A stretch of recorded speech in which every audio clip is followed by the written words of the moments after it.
As you know, due to the pandemic, demand for better digital experiences has seen a massive surge. Healthcare organizations like many of yours are prioritizing investing in digital health initiatives to create more personal, more convenient engagement between doctors and patients. So, therefore, today we have come to this interesting topic where we'll be talking about upcoming trends, opportunities, and challenges in creating better digital experiences for the healthcare ecosystem. I would like to start with introductions of our panelists. First panelist is Mr. Sumanta Ray. Mr. Ray, rated amongst 50 most influential marketing leaders in India and amongst top 50 most talented CMOs in India, Mr. Ray currently serves as Chief Marketing and Growth Officer at Medanta Hospitals with extensive experience in growing revenue through aggressive sales, marketing, and operations with strong ROI focus. Then we have Mr. Gaurav Brahmbhatt, a skilled hospital and healthcare industry professional and founding team member of Healthcare at Home. Gaurav is an ambitious entrepreneur at heart.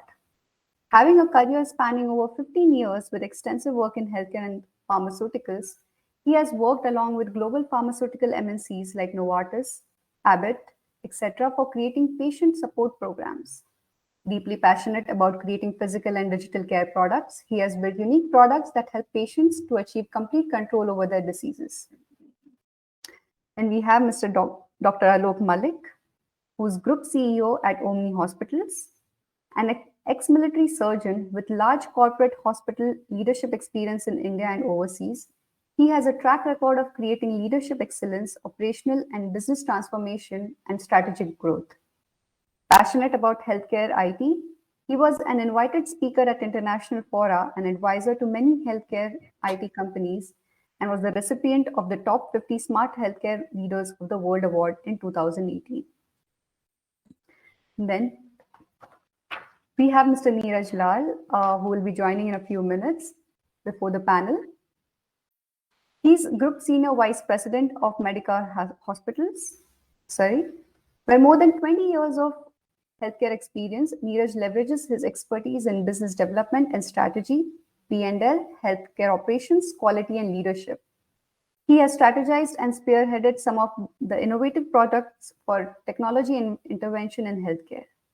Twice, he was awarded with CXO Tech Excellence Award for his significant contribution in transforming healthcare with technology. Last but not the least, we have Parag Sharma, CEO Mantra Labs.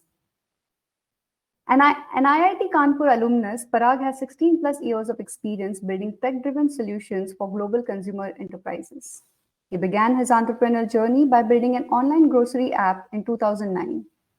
Over the years, he has been instrumental in successfully building products such as Visa, Selfash, Hiti, and FlowMagic.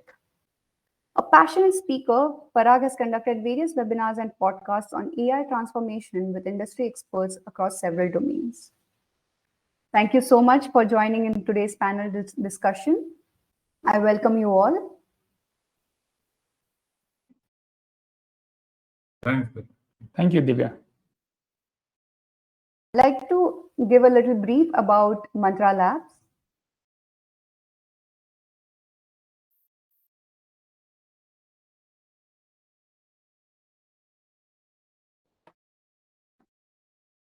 Mantra Labs is an experience engineering firm that builds and designs consumer-facing products for evolving enterprises.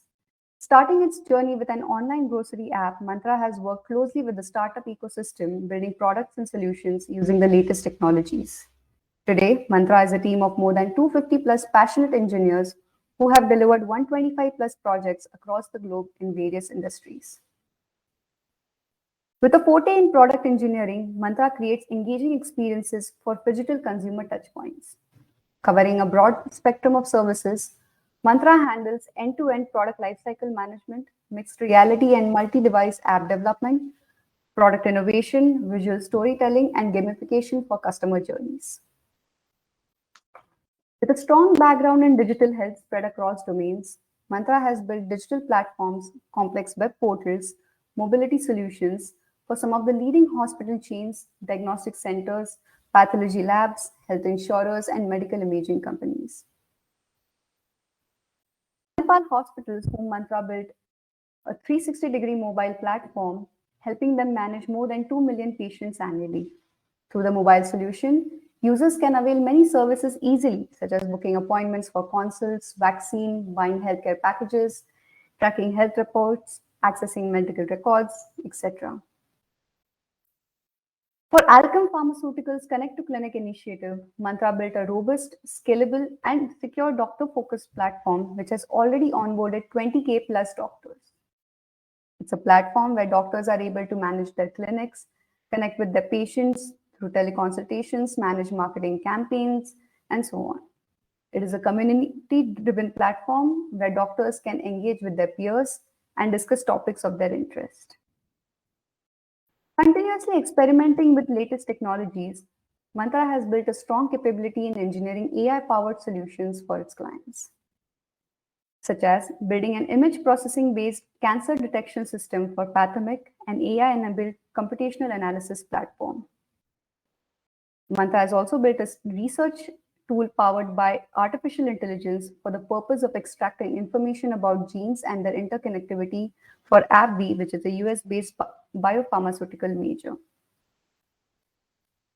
Mantra's in-house product portfolio includes Hiti, a conversational AI chatbot with an exhaustive list of features such as booking appointment, video consultations, customer intelligence, multilingual capabilities, to name a few. FlowMagic, which is a workflow management platform built using machine learning algorithms with interactive UI, requires no coding effort and replicates entire business processes.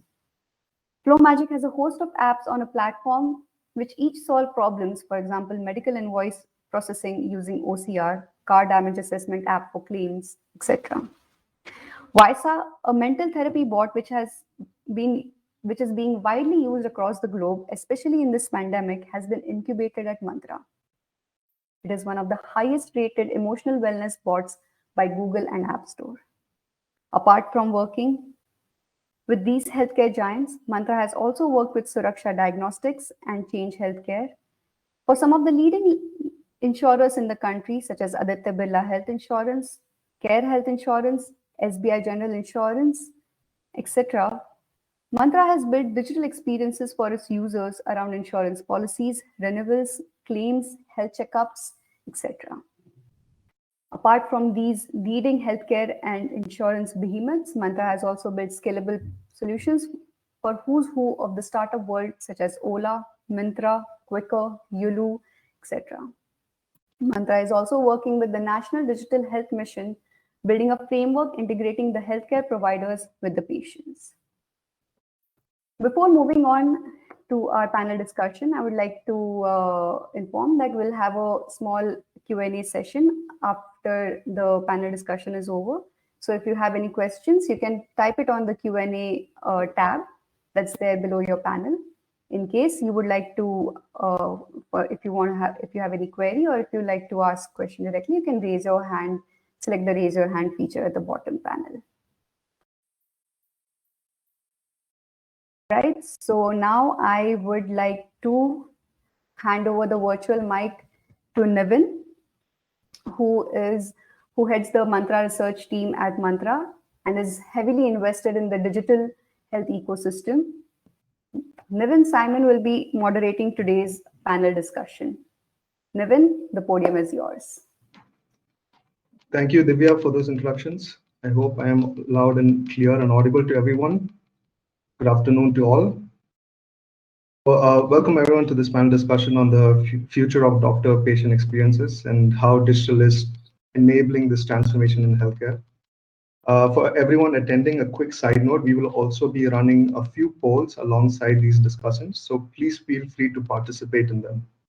All right, so let's do a quick recap of the last 18 months to understand how we got here and why this subject is pertinent today. Since the pandemic began, digital and healthcare have never been more closely associated together. In March of 2020, in fact, India, for the first time, announced its telemedicine guidelines. Between March and May of last year, around 5 crore Indians accessed teleconsultation, Most of them were first-time users. About half were users from non-metro cities. But this was an eye-opening moment, to say the least. Not just from the consumer side, but doctors were also embracing and prioritizing the shift to prevention and well-being. Adoption levels have gone up. Today, there is more adoption of EHRs, health management apps, and clinic management tools, and so on. So there's a growing trend of health tracking among consumers, and there is an even more growing sense among care providers to deliver guidance over digital channels to consumers on their health journey. Sumanta Ray, once again, thank you for joining us. I will turn to you to start this discussion.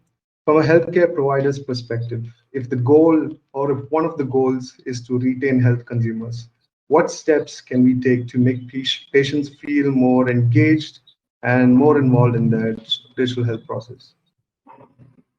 Thanks, Nabil. So before I answer, and get into the answering mode, a little, rejoinder kind of to what you mentioned, that obviously the digitization of healthcare really zoomed in post the pandemic, and obviously people were scared to go to hospitals, and healthcare was affected, and we have gone through, especially from a healthcare service provider perspective, all through. But two things actually enabled this entire digitization. One of which you mentioned, which is the telemedicine guidelines, or whatever the thing that came out. Now, telemedicine has been in existence in India in pretty much almost all large healthcare providers have been doing it, partly CSR, partly as part of overall government digital focus, measures, or through their own initiatives, or better part of 2 decades. But it always has been a nascent thing. One thing that was, the reason why it never took off properly was a lack of policy clarity. So suddenly the policy clarity, our Prime Minister, I think on 23rd announced the lockdowns, and on the next day the policy clarity happened. So I think the lockdown or this COVID kind of accelerated the policy clarity in a way that what couldn't happen in 2 decades happened in a period of 48 hours. Right. So that is one part. The other part, and which is also equally important, is again going back a few years when kind of demonetization happened and digital payments kind of zoomed off. See, everybody, the telemedicine entire infrastructure, though not in as as fluid or flexible form as it is now, but it has been there. And one of the reasons is that there was no monetization ability, and as a result, there was not much uptake from doctors and various other places in a more on the private sector side. So the combination of these two, having a clear policy, and the other being the ability to go in for digital payments and have a payment pushed through for a digital service in healthcare, kind of really accelerated. And obviously now started with video consultations. I mean, I'm sure video or teleconsultations, almost all healthcare providers would have seen a real zoom up. And when things normalized in the last quarter of last financial year and post the second wave in the last couple of months, what is significant to note that while the numbers of teleconsults or video consults or whatever you call it, nowhere near the peak, but it has not gone to zero either, right? So it kind of retains at a 70-75% level of what it was at peak, and probably the only will grow. And then, because that's just the tip of the iceberg, is essentially what all could be treated, where we need not physically be at the doctor's chamber. But the larger change, and which is happening, is that now the whole lot of it really has opened up the potential of what could be done. And once people have realized that, okay, there would be a digital acceptability both amongst doctors and patients, and there is a monetization ability, then the real potential is getting unlocked. The larger change is about moving from a purely curative, so from a care provider or healthcare service provider perspective, moving from a purely curative framework to a kind of a preventive to curative or a entire patient life cycle journey, which is slowly moving into digitization.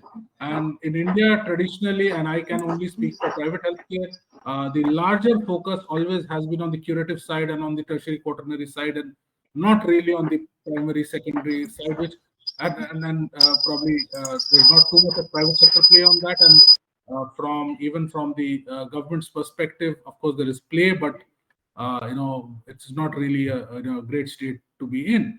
So what has happened is over time, there has been a large focus on super specialization. So anything, you have a cough and cold and you go and see a super specialist, you go to a hospital. So the entire, and it is from a larger perspective, and this goes far beyond what we are discussing today, but a slow death of the primary and secondary kind of treatments, or slow, I won't say death, but a slowdown of those facilities, and the clogging thereby of tertiary and quaternary curative facilities have happened over the years. All of us, especially people who are older, would have seen, would be used to family physicians and who would know your entire, what we call EMR in their heads, right? Or the patient records in their heads, which is practically disappeared because people have moved more towards, tertiary quaternary side. What this digitization today is offering now, slowly people are talking about, preventive health and, nutrition, and one is the ancillary sides, and other is also on more from a, getting, more preventive treatment, health checks, and other stuff, rather than directly going to a curative, which is more conducive to be delivered through digital. You can't do a surgery digitally, but you can, definitely do a diabetes management digitally.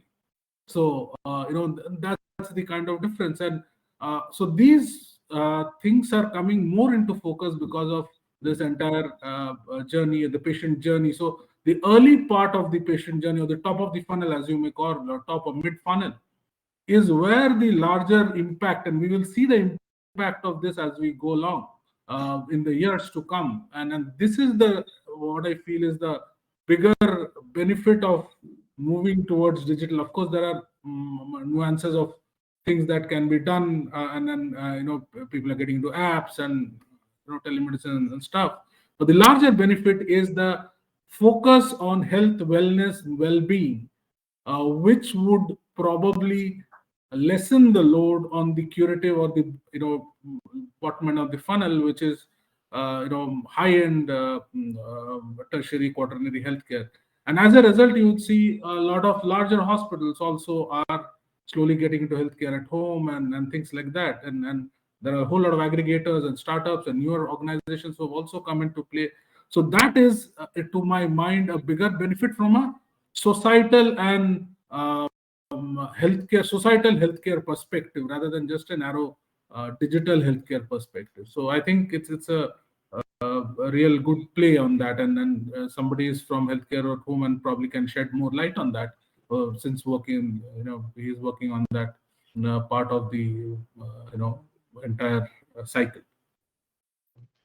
I agree. Thank you so much for sharing your thoughts. Preventive is definitely the change in narration that is happening in India's digital health movement. We are also fortunately joined by Mr. Neeraj Lal, who's hi sir. Thank you for joining us. I'm very sorry. I was stuck in a meeting and just came. That's fine. I'm glad you were able to join us. Unfortunately, you missed a little bit of what this first part of our session we started off on, but I will pose the same question to you. Neeraj, if you could share your thoughts on how you think digital tools can create better engaged patients and ultimately loyal health consumers from that. Okay. I just want to give one example. We are a Medicover group which based out of India, majority South, spread in Andhra, Telangana, and Maharashtra. During this vaccination drive, we have used this digital technology in a big way. I think you must be knowing, in a single day we did around 40,000 plus people across city of Hyderabad, which was supposed to be the world biggest vaccination drive in a single location. And that we can able to do. We started at 8 o'clock and we finished by 6 o'clock. We have used digital technology in a big way. The app was created. The people can select vaccine and time slots, and a boarding pass is generated. And whenever anybody is coming to the vaccination center in the high-tech city, so they're bringing those boarding pass in a phone only. There is no need for a paper or something.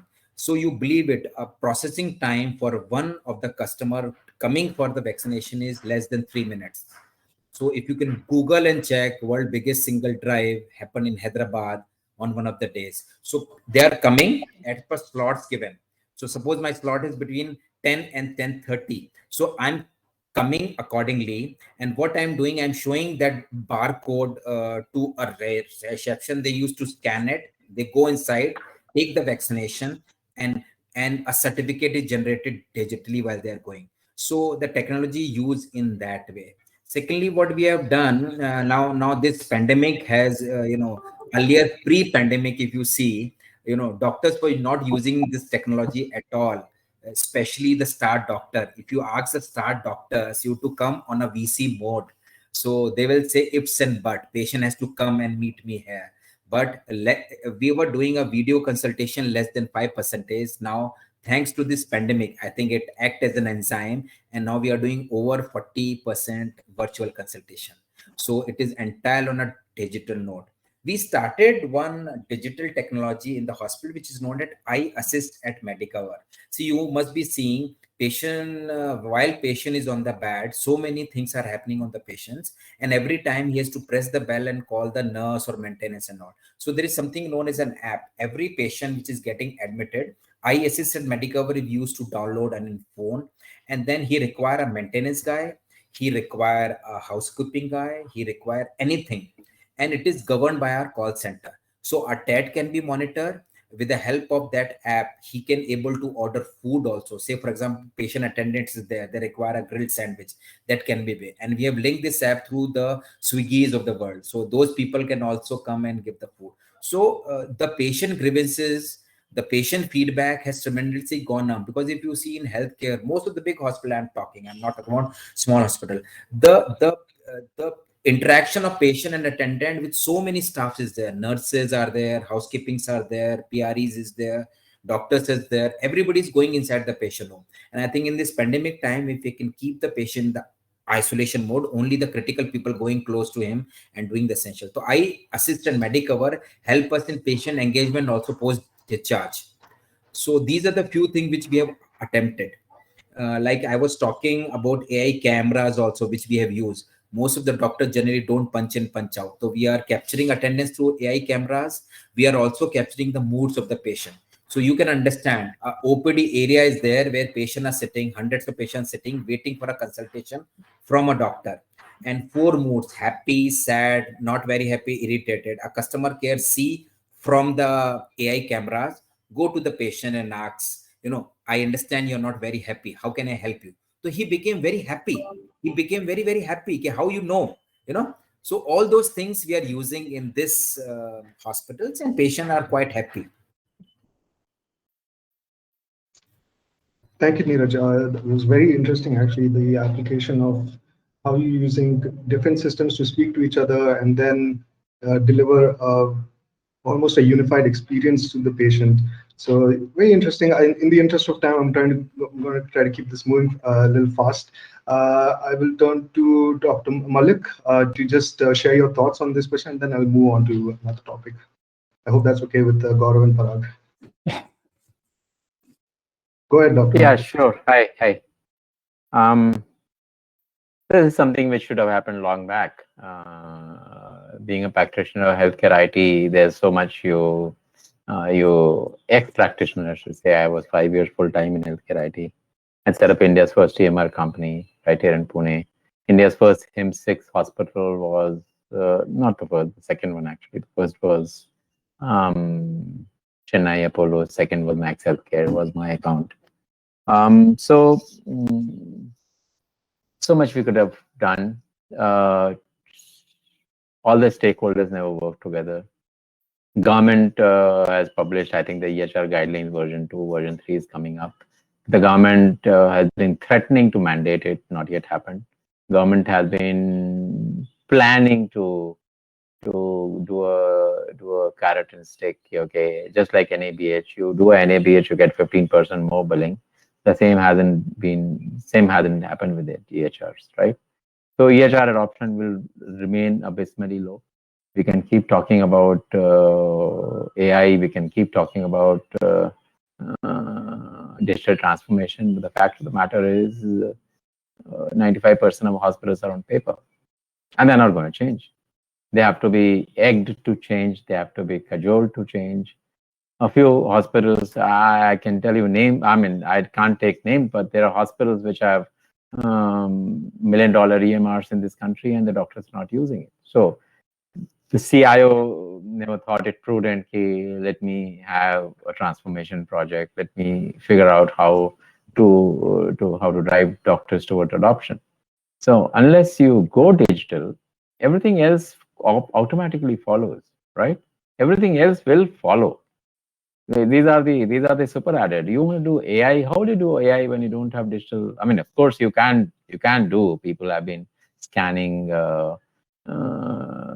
discharge summaries and doing NLP on that and trying to do AI on that, but that is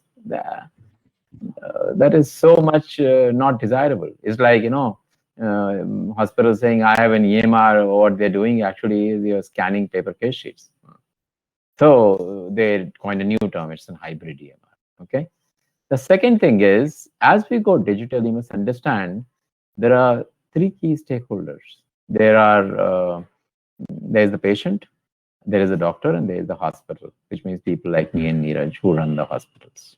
So we run a chain of 6 hospitals in South India, and we're expanding in a couple of more states. So soon we'll be something like a 2,000 beds odd chain. Now, when I, as a hospital, not as a doctor, but as a hospital, the guy running a hospital, I'm very conscious about my cost. I mean, those people who run hospitals, they know that even the best hospital probably at the end of the day, it does single-digit profit margins, right? The net PAT is not always in single digits. This is a well-run hospital, right? The badly run hospitals, it may be either negative or maybe 1 or 2%. So even 0.5% extra cost is cost. So hospitals are very cost sensitive when it comes to digital investments, any kind of investments, right? Especially digital, because if I buy a CT, I buy a MRI, I buy a surgical robot, I can see an ROI over there. When I buy digital, I can't see that ROI, right? I mean, not me. I understand the ROI because I've been selling these solutions in the past, but it's very difficult to convince the CFO, the guy who's going to invest the money. The other 2 key constituencies are the patients and the doctors. Doctors, even if they are digitally literate, they are scared. Doctors, why they are scared? Because they think that my patients, once I expose him to a digital platform, the patient can go to another doctor. It's a big problem. It's a big problem. You know, I know a whole bunch of doctors in one of my hospitals, they refused to go on Practo. They said, no, I don't want to go there. Okay. They thought that Procter will sell their patients elsewhere. I'm sure Procter is not doing that, but then that is one of the India's best home care company.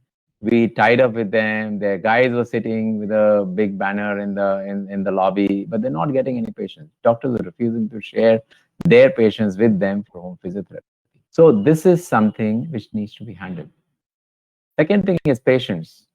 We did a very nice, you can check our website, omnihospitals.in. It is one of the very few hospitals in India which are mobile optimized website, right? The whole website, there's a separate version for the mobile. Moment it sees a request coming from a mobile, the mobile version of the website loads. Probably is the only website in Hyderabad for a Hyderabad-based hospital which is mobile optimized. Then we said, okay, let us start doing online booking and this and that. We suddenly realized that most of our patients speak only Telugu, right? So, I mean, we were just thinking in silos. We are not able to connect. We had a very nice AI bot on the website. We had a very nice WhatsApp-based bot in the hospital to do all of that Neeraj was saying, right? Okay, you need a nursing. You said just send a WhatsApp message. Every guy has WhatsApp, and every hospital has an official WhatsApp channel. You send a WhatsApp message, AI running in the background will say, okay, this needs to go to the nurse, this needs to go to pharmacy, and this needs to go here. And the AI also answers back, thank you for reaching out. Your sheets will be changed within 10 minutes. It knows this is the time it will take, right? But then they realize, I mean, it's very cool technology. But then we realized only 20% patients are using it. When we dug deeper, we found that 80% of the patients are only on Telugu. When we asked this guy, okay, can you convert this to Telugu? I said, okay, let me get that done. As a first step, just a couple of days back, we launched a Telugu version of our website. Probably the only hospital in Hyderabad which has a Telugu website. So these things make, I mean, you need to think from the stakeholders' point of view. What makes sense to them? This is a huge thing going to happen. I'm telling you, it's a huge thing going to happen. But if we get all the stakeholders on board and think, okay, this is the patient's problem, this is the doctor's problem, this is the hospital guy's problem, think about all three and then create solutions, there's no way it will not work. India is a place, I mean, there are 60,000 hospitals. It's an amazing market. People keep on, "Main Dubai ja raha hu. I will sell in Dubai. I will sell in." I said, you sell in a dozen hospitals. You can never match the size of India. Never match the size of India. So it's unfortunate. I mean, it's a huge thing waiting to happen. Somebody will put 2 and 2 together and figure out what is really required, right? But to begin with, I think the National Digital Health Mission is a step in the right direction. I do hope the government keeps it funded properly, because it's a huge thing they've taken on their plate. If I were to be running NDHM, I would put my best guys, the best bureaucrats to run it. So there's lots of really great healthcare IT guys in the country to advise them, and a decent amount of money to run it. If it's not funded, it will just be gas and papers, nothing else. Thank you, Dr. Mullick. So let's talk about NDHM. It's the big elephant in the room right now. Everyone is thinking about it, at least. The ecosystem has created new frameworks for health IDs, PHRs, telemedicine, of course, and possibly OPD insurance down the road. What they're trying to do is create macro level demand for beyond just local catchment zones. So I'll turn to you, Parag. So what are your thoughts on how hospitals can now successfully leverage this India's first fully integrated health ecosystem? Thank you, Niven. While Dr. Mullick was speaking, I was brimming with ideas on what Mr. Mullick was commenting on. And so when he commented about the language, Telugu language, and various digital products not being able to support at least vernacular Indian languages, forget about a lot of other remote languages. So, of course, I mean, this is so very important that the kind of digital products that are being made are not just made with a focus on a very small group of English-speaking urban localites. Instead, it should be universal. I mean, it should appeal to a large number of people all across the country, not just in the urban areas, but in the rural areas as well, where people are speaking native languages. Fortunately, mobiles are there with everyone. And now, with the kind of development that we have done at Mantra Labs in form of our chatbots, which the first thing that we decided on the chatbot was, of course, there were other chatbots which were being talked about when we started this chatbot initiative. But we said that, okay, the first initiative and the first distinction between any other chatbot is that our chatbot need to have vernacular appeal. It should have, we should be able to make it in every possible Indian language. And that's how we'll be able to drive adoption. And then when we implemented it in a lot of other insurance or healthcare providers, this is something that always keep coming to us as a demand, that we need it to be applicable to more and more languages. Coming back to the NDHM thing, NDHM definitely is one of the best things that has happened in the last 2 years since the pandemic broke. And as Dr. Mullick said, it was always waiting to happen. It was just that it was a matter of time. It was definitely bound to happen. NDHM, fortunately, COVID in a way has provided us those opportunities to accelerate some of our digital initiatives in that front. Right now, even today, I mean, of course, while NDHM is being built and hospitals get on board, we still have to go to the hospitals, take appointments, and then wait in the queues for every little thing. I mean, in case if I have to, let's say, pay for a visit or a consultation with a doctor, I have to stand in the queue in most, even the large hospitals, to get this done. If I have to, let's say, pay for a report, again, it's a problem, standing in the queue. Accessing data, I might be required to be able to share the reports that I have got from some of the tests done, let's say with a specialist hospital in a different city or in a different country. In case if I have something like NDHM, sharing the reports and getting their feedback and advice from specialist doctors would become super easy, which right now is largely over WhatsApp. In addition to that, the doctor will not just be able to see the reports that I'm sharing, but I can actually go in a single instance, be able to share a large volume of my previous data. A lot of digital devices which are coming up, medical devices, which keep capturing a lot of my data, all of it being available on a single platform. It makes it much useful for the medical community to be able to analyze this data and draw better insights and possibly come up with better treatment for their patients. So I think those are the benefits of NDHM that can be realized.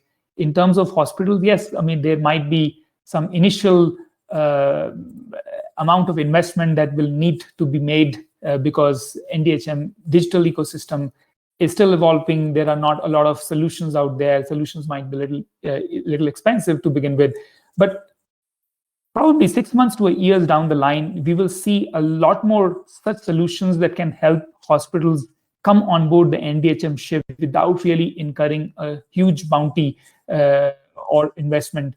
Would definitely become possible. I am actually seeing a lot of development in the open source community as well, in which EHR systems, these modules can be built on top of EHR systems. There is another movement which is coming towards FHIR compliant EHR systems, which will enable a large ecosystem of developer community to come and start contributing to healthcare ecosystem, healthcare technologies. Just like we saw the kind of revolution that happened on iOS and Android app stores, where a very large number of developer communities started building apps on these platforms. And that's where the real advantage was driven for the consumers. So all of these things are expected to happen, and we will be very soon seeing these benefits coming out.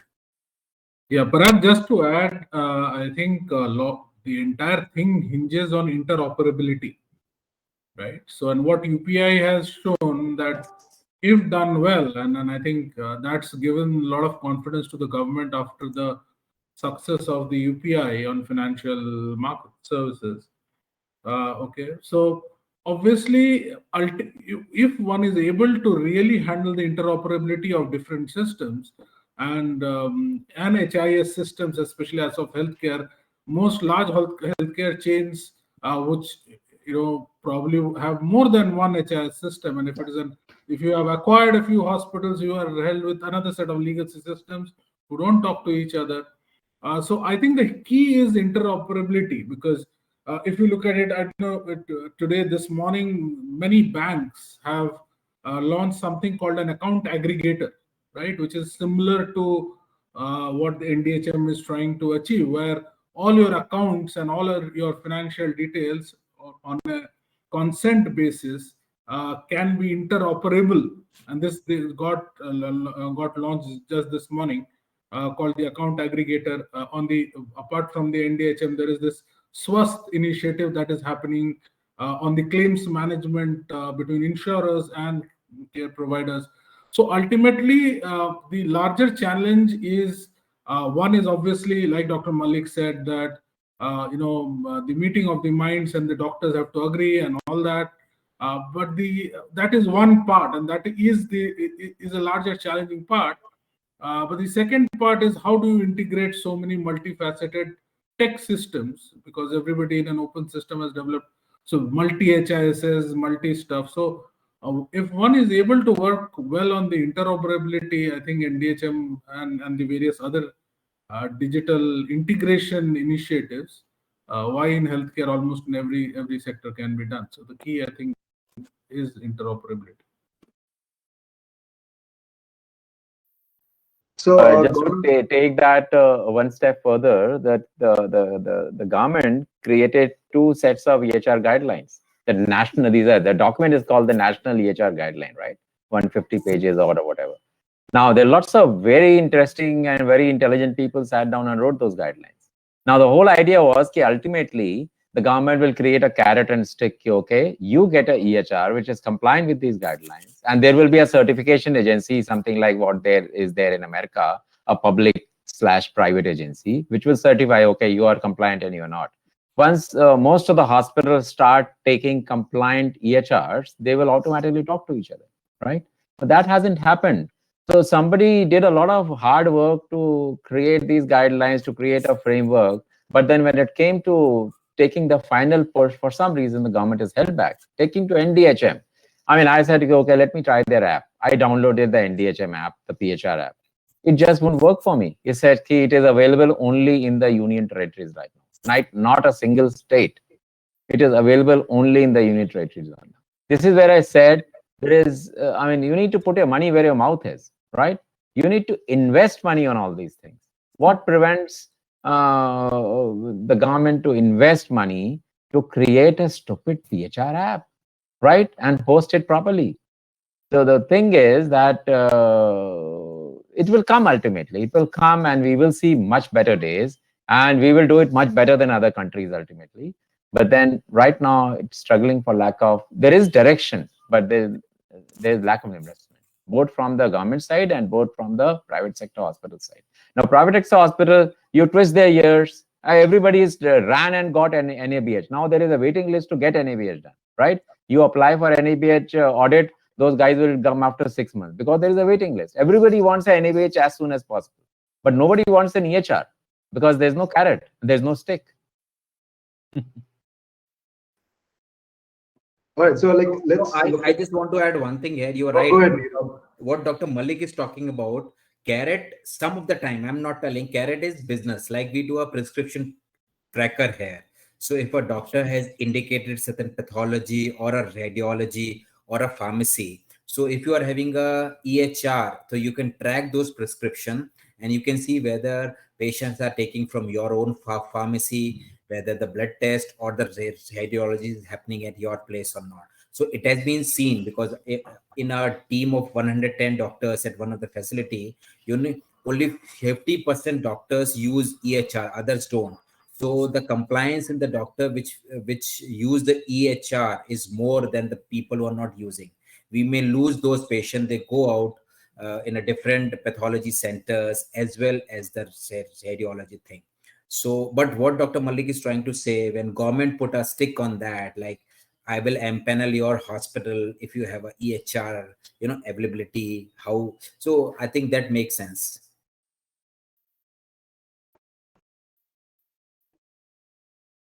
Gaurav, I'll turn to you. So just add a point. Sure. No, I was looking forward to speak, but yeah, I was just put a point across here that when government decides to implement something, I think we have just seen with the COVID app that no matter how tough it could have been, they've been able to do it. So that is one perspective.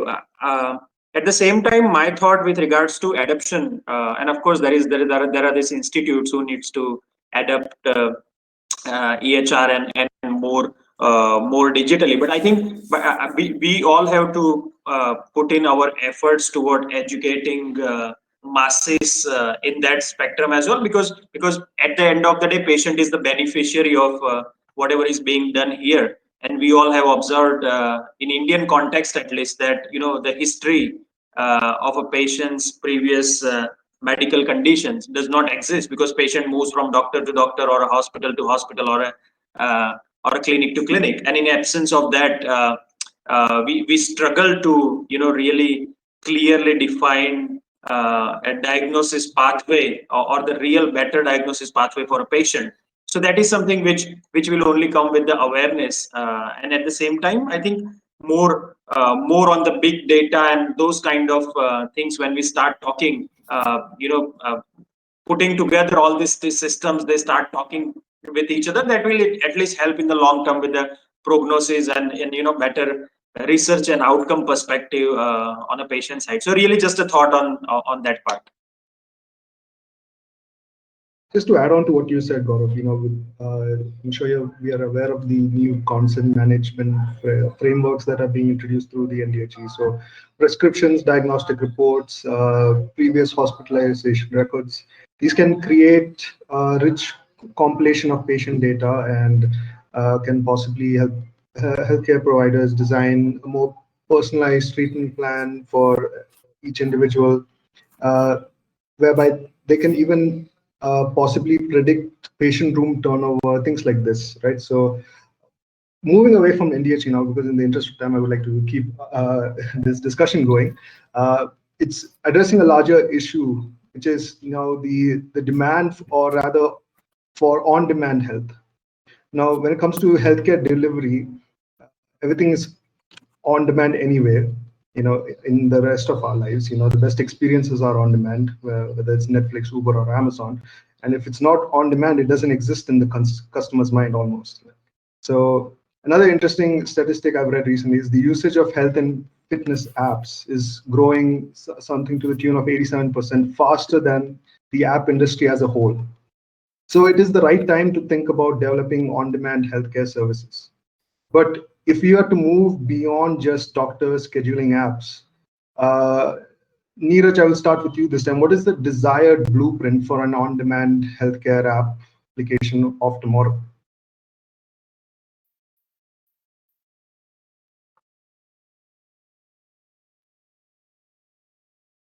Neeraj, are you with us? I think he's set to unmute himself. Yeah, Evan, yeah, please. So I was just saying, in terms of looking at on-demand health, from a future perspective, obviously right now everything is pretty much at a nascent phase, while adoption levels are growing. What do you think the blueprint or the desired blueprint for an on-demand health application for tomorrow is going to be like? What are those must-haves? Okay. See, I think hospital has to be governed by apps only. I'll give you two examples. We started a home healthcare. I think we started in April. First few months was bad because it was not on a digital platform. For the last 1 month always, the business has gone 30% more. I'm talking about non-RT-PCR business in home healthcare. So there is app known as Medicover. And any patient, we are talking only over those patients who are our patients, who get discharged, and we are engaging with those patients in various platforms. So there are patients, and everybody is taking those app, and we are at their home. We say we are coming home. So they need not worry about the pharmacy or a pathology or a doctor consultation, or say, for example, a staff nurse going to their home for the very small procedure. Second, we got a app for purchase orders. Our supply chain management is entirely covered by app. So say, for example, there is an escalation matrix. You can raise your intent through an app. You can validate. There is an escalation matrix right from the vertical HODs to the various unit head and facility CEOs to the corporate office approval. And even if you can sign the purchase order digitally there. Now we have a process, entire purchase order is linked to our app. And we can also extrapolate, say for example, our Vizag facility or a Maharashtra facility or a Andhra or Telangana facility, whether they shoot budget or not. We can see that. Thirdly, our regional audit operation. Audit is a very, very manual process. I don't know about others, but audit is still a manual process. They have to go to pay. So everybody has to have computers, the Excel sheets and Excel sheet. So we have banned Excel sheet in our hospitals. So we don't use Excel sheet for audit. So we have given an application to all these auditors. We have around 65 auditors spread in 18 hospitals. So whenever they see non-compliance in billing areas, in cash areas, in lab areas and all, they do that. And at the end of the day, we sitting in the corporate got a concise report for Maharashtra cluster, Vizag cluster, Andhra and Telangana cluster. So all those things, if we control by app, I think you have a better control of processor. Rather, these days management are wandering around. So by sitting in your office, in this pandemic time, our traveling was not happening. Even the people sitting in Europe, our parent partners sit in Europe, they can see the things happening there only. So I think the future is digital healthcare. And the people who will not embrace this digital healthcare, say for example, your PICU, we got a PICU in our mother and child hospital, and he require a multi-specialty consultation.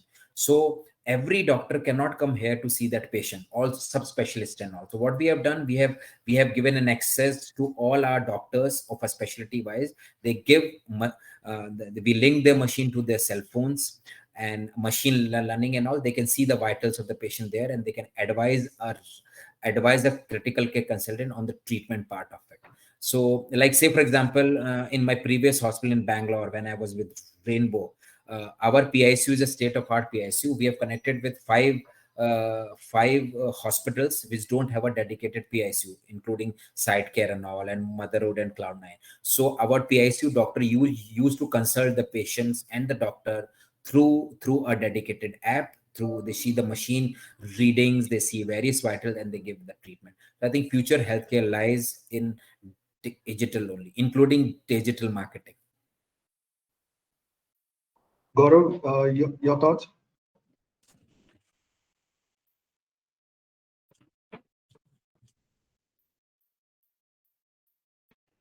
Gaurav, can you hear me? I think You have to unmute. Gaurav, you're on I can mute. hear you, Neeraj. Yeah. Go ahead. Hello, I can hear you, yes. Yes, I was just posing the same question to you. Any thoughts, please? I'd love to hear them.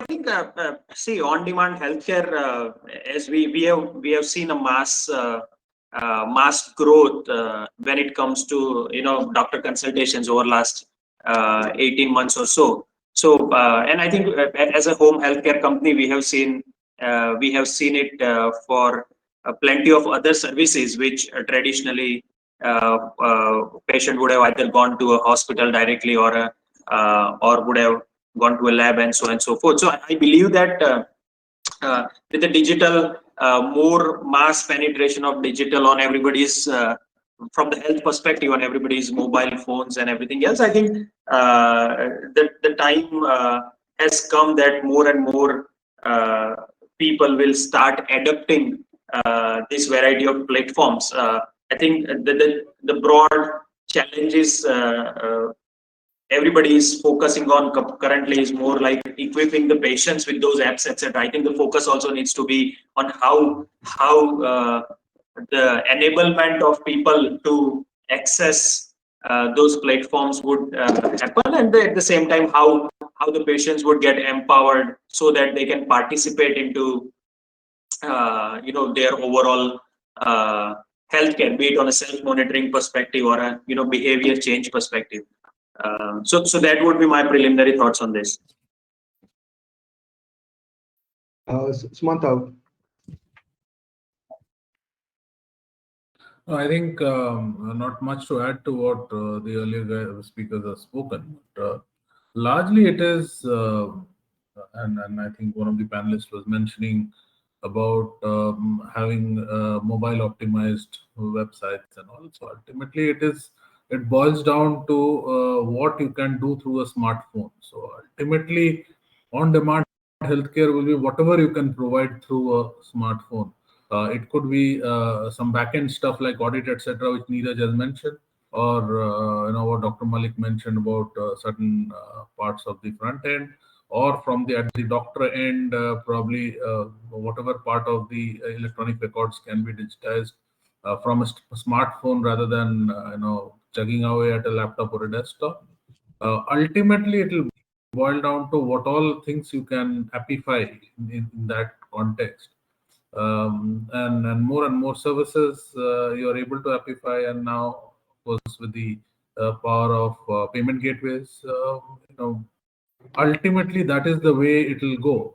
There will be certain parts for which you will access the healthcare physically, but all post we are in our network, we are seeing post care, so people are getting treated and after a surgery going home. A post-care treatment is happening through an app on the phone, or a diabetes management program where after the initial meeting with the endocrinologist, the entire diabetes management, so chronic care more than acute care, will see a whole lot of benefits. So preventive chronic care, not so much acute care, will see a huge amount of usability, and it all will be deliverable with through the apps on smartphones, as well as slowly more and more IoT devices are coming in. As you are able to integrate more IoT devices to your app, that way you will have a far more seamless thing. So it will boil down to those things and how well one is able to integrate into this, and that would be the way to go, especially like preventive and chronic care. Acute care to some extent, not fully.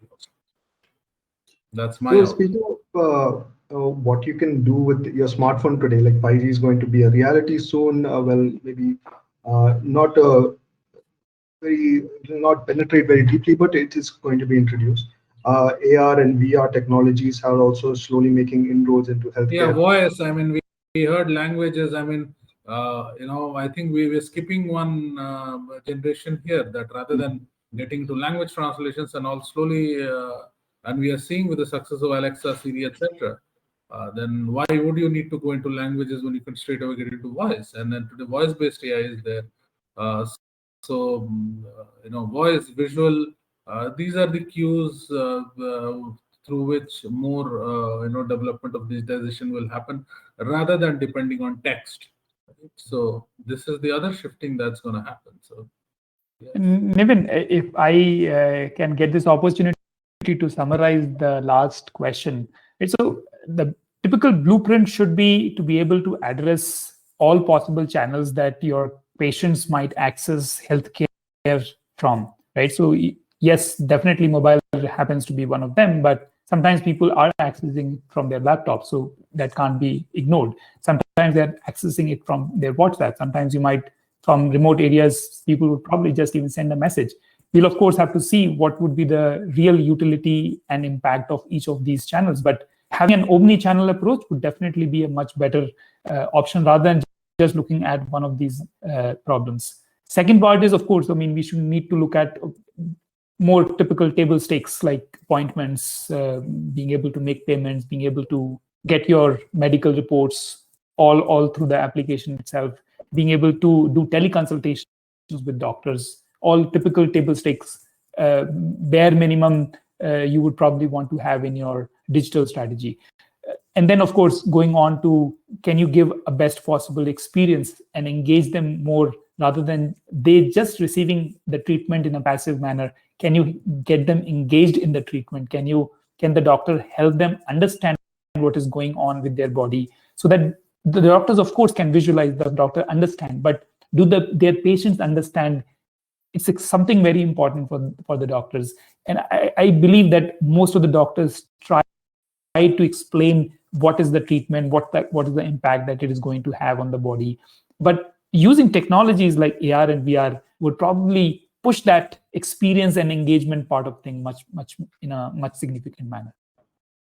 So if I may just add to your first point, Parag, I mean, obviously omni-channel, you mentioned omni-channel, and that is obviously the right way to think. But what I was talking about is more from a context of the future, right? Ultimately, that's my belief, and I could be proven wrong going forward. But ultimately, it will boil down to what you can do with your smartphone. Today, you're talking omni-channel because, of course, there are penetration issues, there are technology constraints, there are network constraints.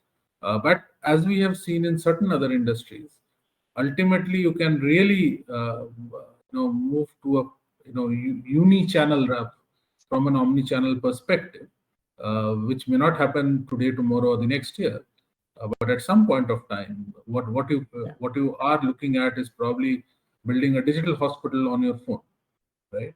And then all these services that you could possibly access by walking into a hospital, you could do that. Right now, of course, yes, omni-channel, because but the way the growth is there, and the way in certain, especially if you look at in certain categories in BFSI, etc., in certain categories of other aggregation, the trend is there, and it is and ultimately it will all be driven by consumer behavior. So consumers won't behave differently for different product categories or different usages. For healthcare, they would not dramatically differently behave than they would be accessing a fintech or something else. The user behavior will coagulate at some level. So you will see more of that. And like I said, I could eat crow and be proven wrong, but my feeling is from an omni-channel, which is the transitory thing over probably a half a decade or a decade, but it will move to uni-channel, and which will be your smartphone delivered, is my belief.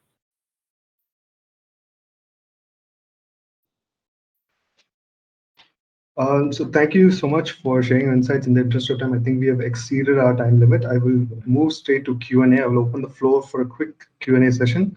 I will request those in attendance to kindly use the Q&A window to type in your questions, and we will ask them to the panel. I already see a question from one of the attendees, so I'll just pose that. Please feel free, anyone in the panel, to pick it up. Aya asks, how is patient privacy accounted for in this move to digital transformation? Maybe Dr. Mullick, Gaurav, whoever wants to pick this up. Yeah, privacy is always inbuilt into a good application. So, but then there's a lot of hula baloo about privacy. See, I mean, Indians are not Americans, and Indians don't have the same concerns the way Americans have. Their husband wouldn't want his wife to know what he's getting treated for and what medicine is he taking. And in India, guess what? I mean, you go to a village, everybody, you to get anything, anybody, though the Supreme Court has said no, but everybody keeps on giving out his Aadhaar number for every little service. Mere ko Aadhaar card ka copy de do, you know? So, but then when it comes to a critical transaction, like changing your address or changing your mobile phone number, you still need your biometric, right? So there are built-in safeguards are there. So if somebody knows my national health mission ID number and knows that I have diabetes and that diabetes is getting treated, what difference does it really make to me? Having said that, privacy is built into most healthcare applications by default, and but at some point of time, there will be privacy breaches, and I'm sure that is not a really big concern in India. I mean, overseas in US and Europe, people will get out your information and they will sell it. यहाँ पे बेच के क्या मिलेगा उसको, right? So let us not really get concerned about privacy. We should be concerned more about access. The problem is of access, and that's why I said NDHM did the right thing to try to roll out a PHR. The day this PHR becomes available, I'm telling you, I'm just waiting for the day it becomes available to every citizen of India. It will be a huge transformational event, just like the COVID app, right? And link that to if the government starts doing carrot and stick for EHRs and creates a certifying body, and then all the hospitals say within 5 years period, most of the hospitals have an EHR, and those EHRs automatically will be pushing data into the PHR. You have a beautiful solution. what Google couldn't do, what Microsoft couldn't do. Health Vault was shut down. Google's own health app was shut down because who is going to put the data in? Here, I think somebody is thinking this out. It will take some time. But when you're talking of a mass level health record, and then you can do population-based studies. You can do all kinds of amazing data available to government, to the senior level bureaucrats, to what is happening where, what disease is happening where, what morbidities are happening where. It's all there on the app. Great. I will take up one more Q&A. This time I will pose it to Gaurav. I feel like you've missed a lot of opportunity to speak during the session, so I'll gladly let you take this last one. Shiva asked, can technologies like AR and VR be used in the front lines?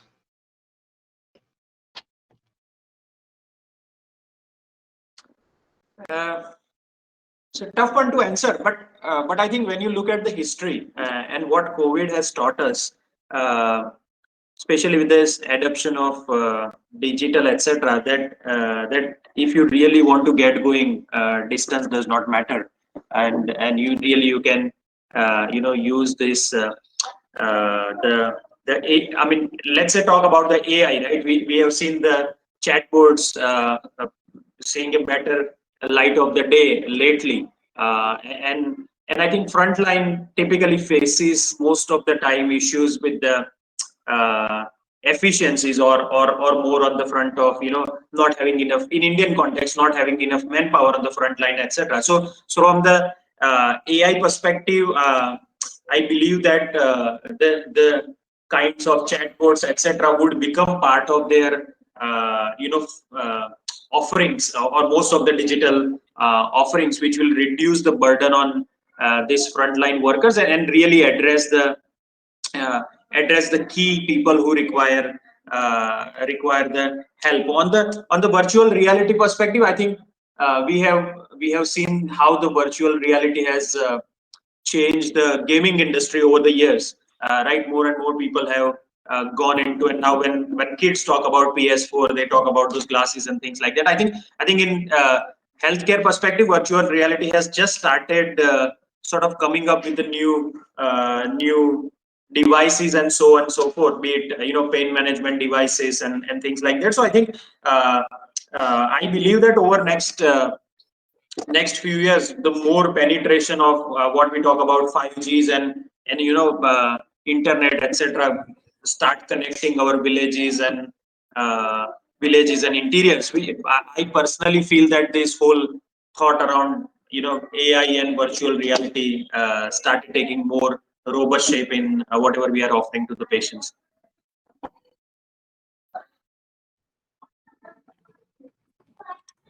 Anyone has anything else to Another meeting, I'll have to excuse myself. That's fine. I think I've taken the last Q&A. I would just like to extend a heartfelt thanks to everyone for your questions. I would like to thank our panelists today for sharing their time and their wonderful insights. I'm sure we all took away a lot of learnings. We're looking forward to the PHR app, like Dr. Mullick said, and hopefully a more immersive, engaged health experience down the road. Thank you once again. We'll be sharing a recording of this session over your registered emails. That's it from us. We hope to see you all soon in our upcoming panel discussions. Be safe and take care. Bye, everyone. Thank you. Thanks. Thank you, everyone. Thank you.